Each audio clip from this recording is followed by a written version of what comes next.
بسم الله الرحمن الرحيم والصلاة والسلام على رسول الكريم. Assalamu alaikum and welcome to Fiqh al-Muamalat online classes. And today is a continuation of the discussions of the classification of the contract. And today we are in the third cluster. So the third cluster of the classification of the contract from the five that we started our discussion is the subject matter and desired objective. There are a few sub-classification of this, and I hope you don't get lost. And we'll go one by one, then we recap so we can capture the entire scope of this cluster, because there are around 1, 2, 3, 4, 5, 6, 7 types of contract under this cluster. Let me just read them, then we try to go one by one briefly in a high-level description. So the first one, so this classification, again, to recap, is from the angle of the subject matter, which is price and goods, and the desired objectives. Number one, عقود التمليكات, contract of ownership.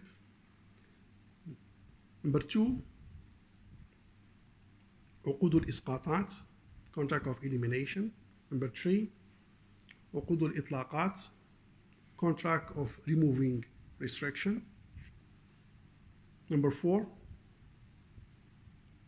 عقود التقييدات, contract of imposing restrictions. Number five, عقود الشركات, partnership contract. Number six, عقود التوثيقات, security contract. And number seven, عقود الاستحفاظات, contract of safekeeping. Very briefly on one by one. The first one we mentioned is a contract of ownership, means is to grant ownership or rights. So this is a classification. Under this one will comes a contract of exchange contract. We call it muawadat, عقود المعاوضات, or exchange contract, and it includes as well barter trade. So all these contracts that contribute to granting transfer of ownership or granting rights will fall under this classification. And also it's include the tabarru'at contract, donation contract. For example, if you sell, ownership will be transferred. If you give a gift, ownership will be transferred. So this is a contract of tamlikat, coming from the milk, and the milk is the ownership. So contract of transfer of ownership. This is why, again, as I mentioned at the beginning, the discussion of the classification of the contract is important for product developments and innovation and financial engineering. Those people who are trying to innovate products, so when they know this kind of classification, so they know those contracts, how they behave, what they're looking for. Are you looking for something that transfer the ownership? So this is the one. Are you looking for something that remove restrictions, impose restrictions? What do you want? What they are looking for? So here are the different types of contract that you may select, to use them to build and design your product in a very perfect way, which is in compliance with Shariah. So again, the first one is a contract of transfer of ownership, such as exchange contract, barter trade, and donations. Second one is a contract of eliminations, عقود الإسقاطات. These are those contracts where the objective is to eliminate the rights of someone. And the examples here could be, for example, waive of debts. You want to waive debts. Of course, this one could be with redemption and with no redemption. So there is the redemptions. Basically, it's known outside the fiqh al-muamalat, but it is in the family law. You call it basically the khula, or the divorce by redemption. So meaning there is a redemption that the wife normally give it to the husband in order to execute the divorce. And if it is executed, divorce executed without redemption, so basically this one is a pure eliminations and pure divorce. But in the context of finance, basically we have the example of waive of debts. So debts will be removed, will be eliminated. and also we have the right of shufa. In the shufa, basically you have a priority. We'll talk about the shufa later on.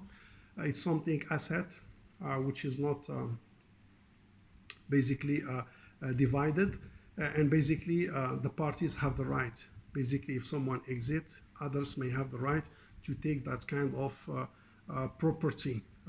That priority put them, in a high ranking before the others, strangers, come in to be part of that kind of undivided asset. So this one we call it al-musha. So people who are involved in the musha have a right on that asset, unless what they will do, they will waive their rights. If they waive their rights, so others may come in to claim or buy or acquire that property. The other classifications is a contract of removing restrictions, عقود al-itlaqat. And those contracts in which basically the objective is to remove a restriction on a person and let him be involved in undertaking which was not established for him in the past. And the example here we have the agency wakala. Wakala formed under the عقود al-itlaqat, meaning that before he has no right to interfere in your affair. But with the agency, when he's appointed as agent, so basically has that kind of rights, meaning that the restrictions has been removed. So we call it عقود al-itlaqat, or contract for removing restrictions. It was restricted to interfere in your business. The agency, al-wakala, allowed him to interfere on your affair based on the mandate, of course, and the scope of the wakala. The other one is a contract of imposing a restriction. عقود التقييدات. Here you impose restrictions. Those contracts in which the objective is to restrict someone from an undertaking that was permitted for him in the past. For example, discharging the agents from the agency. The agents, before he was allowed to interfere and manage your business, when you discharge him or terminate him, or his agency comes to an end, so basically he's not anymore your agents. So restrictions will be imposed back.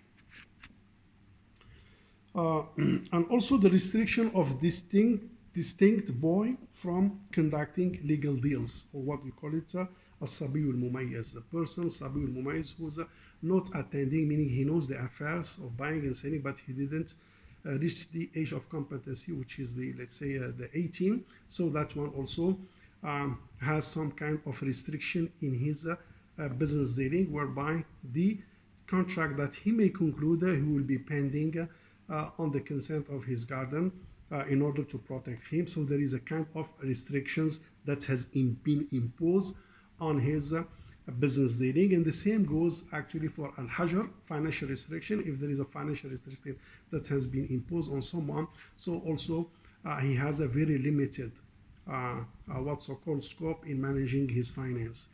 The other one is a contract of partnership. Is a partnership. We have the mudaraba, which is a partnership on profit, and we have the musharaka, which is a partnership on profit on losses. We call it عقود الشركات because mudaraba is a sharika, also is a partnership, and musharaka is a partnership. The other one is a contract of security, عقود التوثيقات. This contract provides security or collateral.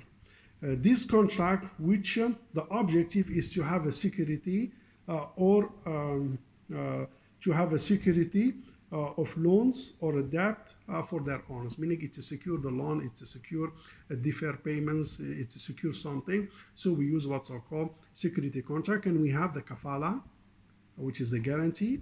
Then we have the hawala, transfer of debt, and we have the mortgage, which is the rent. So these three basically contribute to secure some of the rights of the parties. The following one is basically contract of safekeeping, or عقود الاستحفاظات, where this contract occurred between two persons for the objective to safeguard the property. And here we have a deposit or an ida to provide safekeeping of specific asset. Could be a car, could be a mobile, could be movable asset, could be immovable asset, it could be even animals. So the contract is basically to protect and safeguard this specific asset. So it will be parked under what's called عقود الاستحفاظات. الاستحفاظ is coming from the حفظ, meaning preserve, meaning safekeeping.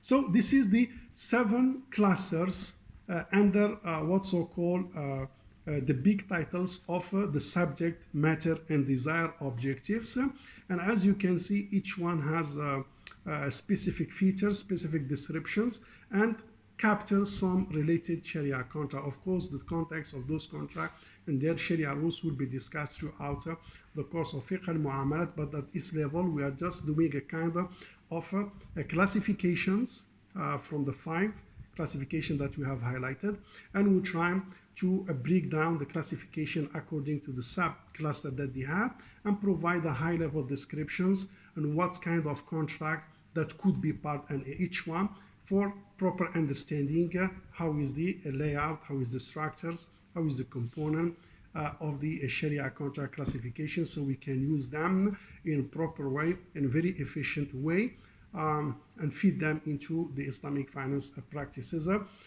for designing product and services. With that, thank you very much and see you soon.